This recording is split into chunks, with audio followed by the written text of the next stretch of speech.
네, 안녕하세요. 시사교육그룹의 최인환 시사일본 연구소장입니다. 네, 오늘은 여러분들과 함께 일본 바로 보기 시즌2 코로나 시대 일본 기업 탐구의 네 번째 가전왕국 소니에 대해서 함께 공부를 하도록 하겠습니다.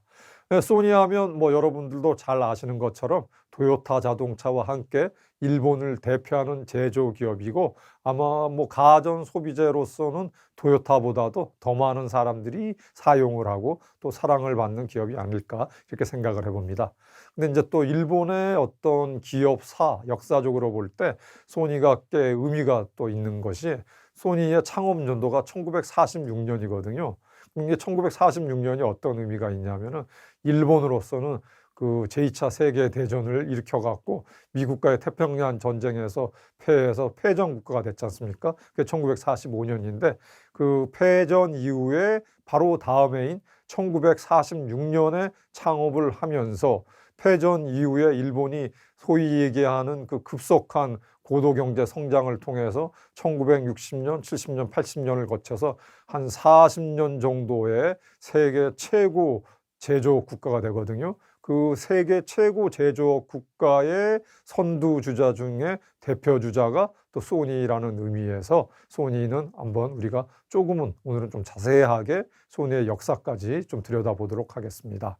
그래서 소니가 특히 이제 주목을 받는 거는 이러한 역사적 배경이 있어서 주목을 받는 것도 있지만 사실은 한 5년 정도, 10년 전 정도만 하더라도 우리가 그 국내 신문을 통해서 보면은 소니는 망했다. 드디어 이제 소니는 쇠락의 길로 가고 있고 다시 회복되기가 어려울 것 같다.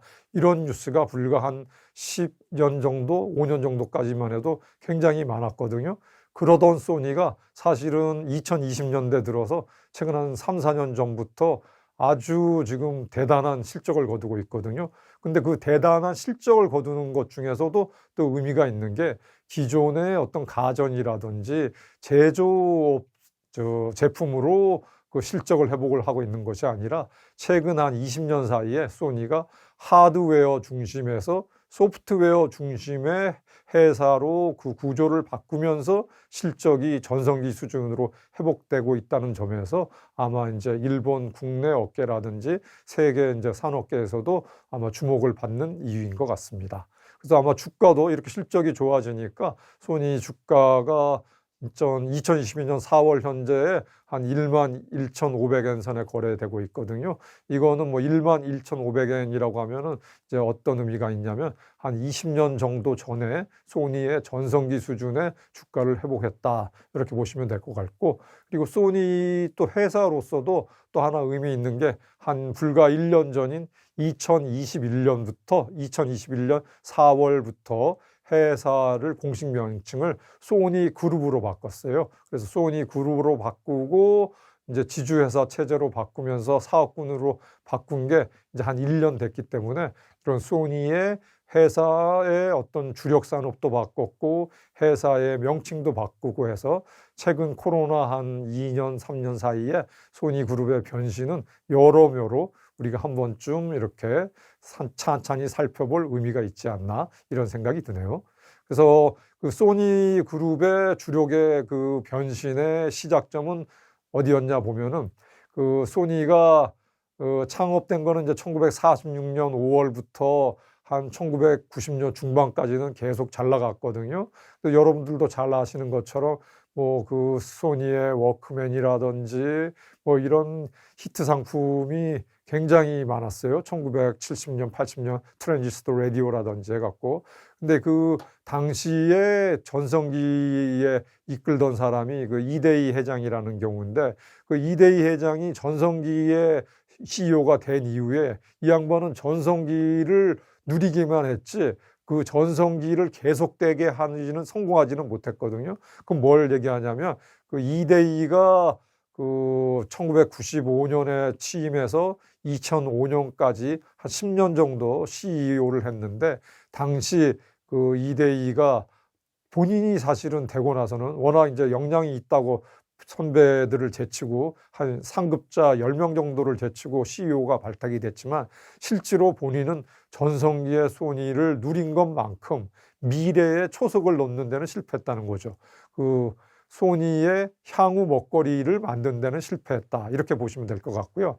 근데 또 하나 그 결론적으로 말씀드리면은 이대희는 본인이 전성기를 연장시키고 만든 데는 실패했지만 되돌아보면 한 20년 뒤, 그러니까 2020년부터 소니가 회생의 시작이 된 게 어떻게 보면 그 씨를 뿌린 건 또 이대희 회장이라고 볼 수 있는데, 그건 뭘 얘기하냐면 이대희가 자기 후계자로 하워드 스트링거라는 미국 출신 임원을 자기의 경영자로 발탁을 했어요. 영입을 해온 거죠.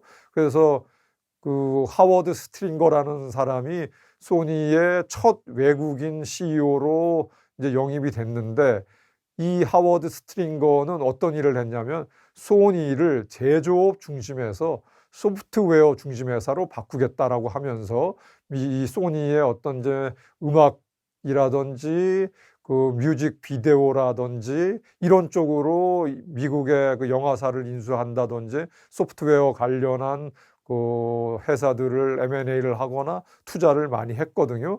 그래서 결국은 그 하워드 스트링거가 있는 동안에는, 근데 또 재미있는 현상이 이 양반은 하드웨어에서 소프트웨어 주력으로 회사를 바꾸려고는 했지만 본인이 재임하는 동안에는 성과는 나지는 않았어요. 오히려 적자만 계속이 된 거죠. 그럼 왜 그랬냐면 그 하워드 스트링거가 재임한 동안에는 기존의 소니가 갖고 있던 핵심 가전제품, 예를 들어서 TV라든지 냉장고 같은 시장은 예를 들어서 1990년대까지는 세계 시장 점유율 1위를 압도적으로 갖고 있었는데, 이 이데이와 스트링거 CEO를 거치면서 주력 그런 가전제품 시장은 한국에 이어서 중국 경쟁사들에게 다 넘겨주게 됐거든요. 그럼 결론적으로 소니가 미래의 먹거리를 위해서 준비해왔던 소프트웨어 중심 사업은 투자는 계속되고 있지만 어떤 매출이나 이익은 결실은 나지 않는데, 반면 기존의 소니의 핵심 제품군인 가전제품은 경쟁사인 우리나라나 중국 업체들한테 계속 시장 점유율을 잠식을 당하니까 매출도 줄고 이익이 주니까 결국은 소니가 2011년에는 창사 이후 사상 최대인 4,566억 엔, 그러니까 우리나라 돈으로 5조 엔 정도의 적자를 기록합니다.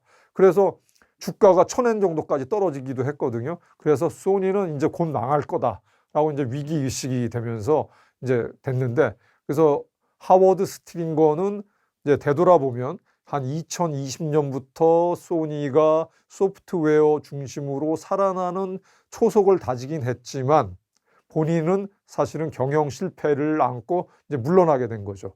그래서 물러나면서 소니의 하워드 스트링거 외국인의 경영자를 이어서 바톤 터치를 한 게 이제 히라이 가즈오라는 이제 일본 출신 일본 임원이 CEO가 됐는데, 이제 히라이 가즈오가 경영을 맡으면서 소니가 다시 이제 회복기로 접어들게 됩니다.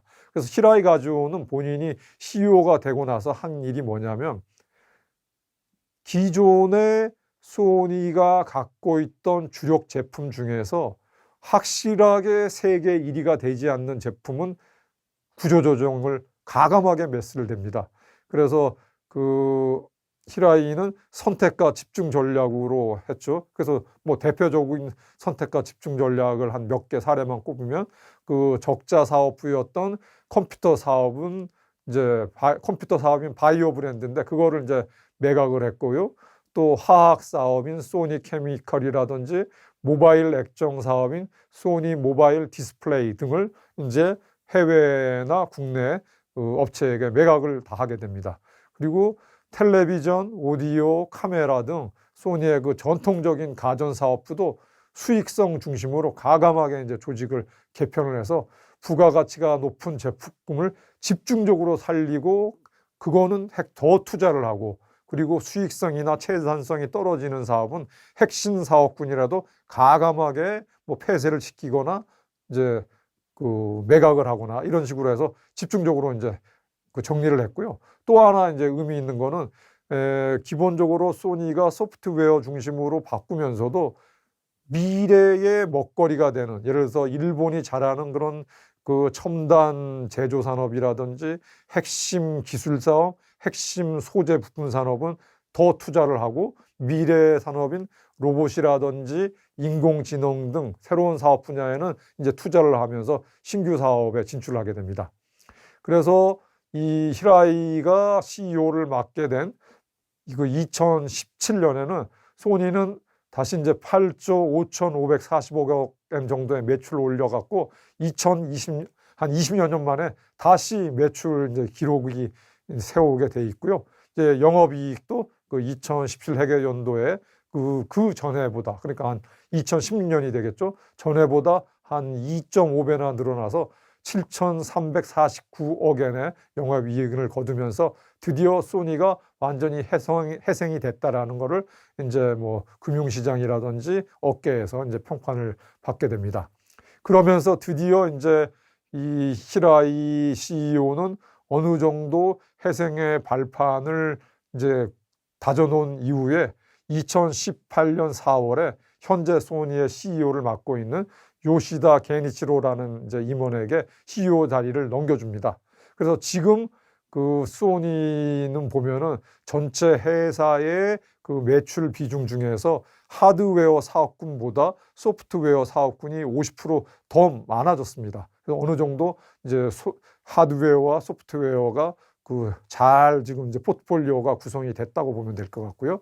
그래서 그 소프트웨어 중심에서 대표적인 게 이제 영화 산업하고 게임 산업인데, 아마 그 영화 사업 중에서 그 조금 국내의 영화를 보신 분들은 기억이 나실 텐데, 그 대표적인 거 그 어떤 부분에서 그러면 소프트웨어 사업군으로 전환을 해서 성공을 했나, 이제 이게 좀 궁금하실 것 같아서 이제 몇 개 그 매출을 구성하고 작품을 한번 우리가 이제 점검을 해보도록 하겠는데, 지난해죠. 바로 2021년에 소니가 만든 그 애니메이션 영화, 국내 영화 제목은 귀멸의 칼날로 해갖고 이제 국내에서 이제 상영이 됐었는데, 이게 당시에 이제 개봉 직후에 아마 그 1위를 상당 기간 했었고요.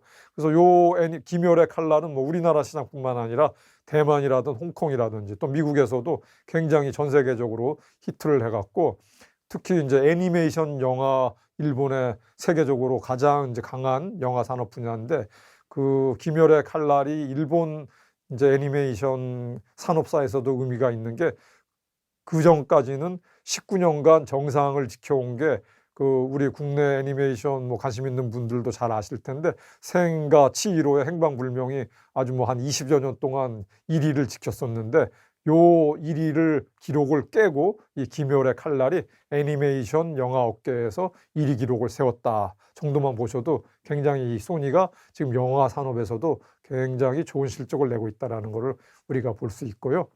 또 하나 이제 재미있는 게, 소니가 그 2020년대 초반부터 그 이제 게임기 산업에도 굉장히 주력을 하고 있는데, 한 2년 전에 내놓은 신형 게임기 플레이스테이션 5가 있는데, 아주 뭐 이 플레이스테이션 5는 전 세계적으로 히트를 해갖고, 그 뭐 발매 초기에는 아마 저기 뭐야 수요가 너무 넘쳐갖고 공급이 딸릴 정도로 돼 있고, 이러한 게임기 산업을 통해서 그 플레이스테이션과 소프트웨어를 연결하는 게 이게 특징이었거든요. 이 플레이스테이션 5는. 그래서 유료 회원이 당시 한 1년 전 수치라서 아마 2020년 지금 4월 현재는 5천만 명 선을 넘어설 것으로 아마 추정이 되는데, 유료 회원이 폭발적으로 늘어나갔고, 지금 이제 소니 같은 경우에는 영화와 게임 산업이 콘텐츠 비즈니스에서 굉장히 주력으로 자리를 잡았고, 매출과 이익에도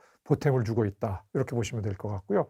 그러면 실질적으로 지금 여기 화면에도 보시면은 작년 4월 1일 날 소니가 그룹으로 재출발을 했다고 그랬지 않습니까? 그래서 지주회사 아래에 7개 사업군을 갖고 있거든요. 그러면 7개 사업군 중에서도 보면 여기 보는 것처럼 게임, 음악, 영화, 하여간 주요 7개 사업군 중에서 3개 정도가 소프트웨어 관련 산업군이다라고 보시면 될 것 같고, 요게 이제 엘렉트로닉스, 프로덕트 앤 솔루션 EPNS인데, 요게 이제 말하자면 전통적으로 뭐 비디오라든지 텔레비전이라든지 오디오라든지 소니가 강점을 갖고 있는 그런 가전 제조 분야이고, 그리고 이게 이제 소재 부품이거든요. 뭐 이제 이미지 센서라고 해서, 이거는 아마 이미지 센서 부분은 소니가 전 세계 시장 점유율의 뭐 한 50% 정도를 지금 장악을 할 정도로 압도적으로 경쟁력이 높은 부분이고, 그리고 소니도 이제 금융 부분이 있고 기타 부분이 있고요. 그래서 이렇게 7개 사업군이 있다라는 거 이제 말씀을 드리고, 그래서 과연 이러한 7개 사업군을 지금 이제 갖고 있는데, 그러면 여기 3개, 요거 기타는 제외하고요. 그러면 전통적으로 소니가 해왔던 거하고 새로 시작한 소프트웨어 사업군하고 이렇게 사업부별로 봐도 한 3대3 정도로 지금 균형을 맞추고 있다 했는데, 그러면 실질적으로 그 소니가 그 매출 구조에 있어서는 어느 정도로 지금 하드웨어에서 소프트웨어 중심으로 바꾸고 있나를 한번은 그 숫자를 통해서 확인해 볼 필요는 있거든요. 그럼 예를 들어서 2022 회계연도의 경우에는 전체 매출에서 7조 3,200억 원 정도 되는데, 전자기기 제품이 한 30% 정도, 70% 정도였고요. 게임이 9%, 영화와 음악 부분이 각각 8%. 이렇게 돼 있기 때문에 2020년도는 저 게임, 영화, 음악 이렇게 합쳐갖고 한 26, 25, 25에서 한 30% 정도가 되고 있었고, 근데 요게 이제 2021년도에는 요 부분이 이제 점점점 높아지면서 전체적으로 이제는 한 하드웨어와 소프트웨어 사업 부분이 절반 정도 되고 있다. 이렇게 보시면 될 것 같습니다. 그러면 이제 관심 있는 거는 앞으로 소니가 어떻게 사업군을 가져가고, 소니가 지금 전성기 수준으로 회복이 됐는데 앞으로 어느 정도 더 성장할 수 있을까를 구체적으로 지금 현재 CEO를 맡고 있는 그 요시다 게니치로가 CEO를 맡고 난 뒤에 어떤 사업군에 투자를 하고 어떤 거를 주력 사업으로 하고 있는지를 조금 더 자세하게 한번 살펴보도록 하겠습니다. 네, 제가 초두에 말씀드린 것처럼 소니가 이제 창업 75주년을 맞은 지난해 4월에 소니 그룹으로 회사명을 바꾸고 새 출발을 했습니다. 그래서 새 출발한 이후에 지금 소니가 뭘 하고 있냐면은 가장 그 주력으로 하고 있는 영화, 음악, 게임 등 이런 콘텐츠 사업에 주력을 좀 하고 있고, 그 다음으로 또 하나 새롭게 많이 주력을 하고 있는 게 소니의 그 큰 수익이 화상 센서 사업이거든요. 제가 여기 이미징 센서라고 말한 요 사업 부분이 되겠습니다. 그래서 화상 센서 사업이 소니에는 지금 아주 그 현금 박스가 되고 있는데, 이 화상 센서라는 거는 뭐냐, 뭐 아주 조금 이제 쉽게 설명을 드리면은 일반 소비자의 눈에는 보이지는 않는 부품인데요. 시장이 아주 급성장하고 있습니다. 그래서 4차 산업 시장에 지금 핵심으로 꼽히는 게 그 전기자동차죠. 전기자동차 시장에서도 가장 핵심 부품이 바로 이 화상 센서입니다. 화상 센서가 말하자면 자동차의 눈의 역할을 하는 거거든요. 그래서 굉장히 첨단이 돼 있고 아주 민감한 그 부분인데, 지금 소니가 바로 이 화상 센서 시장에서 세계 시장 점유율을 50%로 압도적인 점유율을 갖고 있거든요. 이건 뭘 얘기하냐면, 화상 센서 시장은 현재에서도 소니가 50%를 갖고 있지만, 제가 지난번 시간에서도 지금 세계 자동차 시장도 기존 가솔린 중심에서 전기차로 바꾸고 있어서 전기차 시장은 매년 폭발적으로 커지고 있거든요. 그럼 당연히 전기차 시장이 커지면서 화상 센서 시장은 따라가면서 커지는 시장이라서 화상 센서 시장의 핵심 지금 점유율을 갖고 있는 기업은 이건 뭐 앞으로 성장 잠재력이 무궁무진하다는 거죠. 그런 면에서 지금 소니가 굉장히 향후 화상 센서 시장을 더 주력 사업으로 만들고 있어서 잠재력이 크다. 그럼 요거 잠깐 이제 우리 한국 말씀을 드리면, 우리나라도 지금 화상 센서 시장에 일본 소니보다는 뒤늦게 지금 시작이 됐지만 그 점유율이나 기술력이 엄청 높아지고 있어 갖고 굉장히 지금 따라가고 있습니다. 우리나라의 삼성전자라든지 이쪽에서. 그래서 아마 이 화상 센서 시장을 놓고도 소니와 한국의 이 대표 기업들 간의 시장 점유율 쟁탈전이 굉장히 치열해질 걸로 이제 예상이 되고요. 그래서 소니그룹이 이러한 소프트웨어, 영상, 게임 산업과 화상 센서와 함께 또 지금 이제 관심을 갖고 있는 게 그 반도체 같은 경우에도 계속 지금 신경을 쓰고 있고요. 반도체 시장은 계속 지금 전 세계적으로 공급 부족 상태이기 때문에 계속 반도체 같은 경우는 놓칠 수가 없는 거고, 그리고 금융 쪽에도 지금 신경을 쓰고 있고, 이래서 전체적으로 그 요시다 사장은 그 현재 소니의 이런 7개 사업군을 어떻게 평가하면 엔터테인먼트와 전자금융 등 각 사업부를 대등한 규모로 끌고 가겠다. 이렇게 보면 됩니다. 그럼 요건 다시 얘기하면 어떻게 보냐면 향후 소니의 미래의 사업군은 기본적으로 엔터테인먼트, 전자사업군, 금융 이 3개 정도가 소니의 수익원의 주력 3대 그룹군이 되지 않을까. 요거는 이제 현재 CEO의 그 대외적인 이제 멘트를 통해서 소니의 미래의 사업군을 좀 우리가 예측해 볼 수 있고요.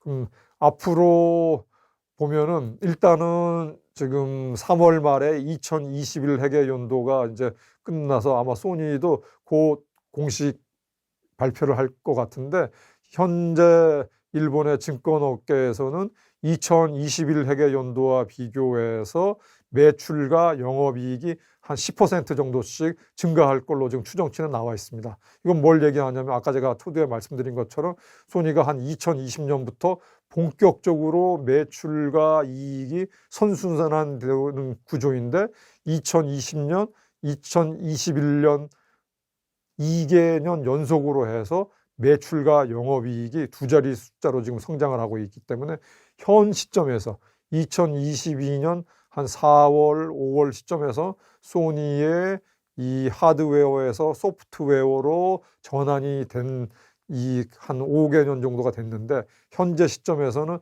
상당히 성공적으로 지금 포트폴리오가 구성이 돼 있고 실질적으로 시장에서 점유율도 높아지고 있고 수익이 나는 구조로 정착이 되고 있다. 그럼 이제부터의 관건은 뭐냐?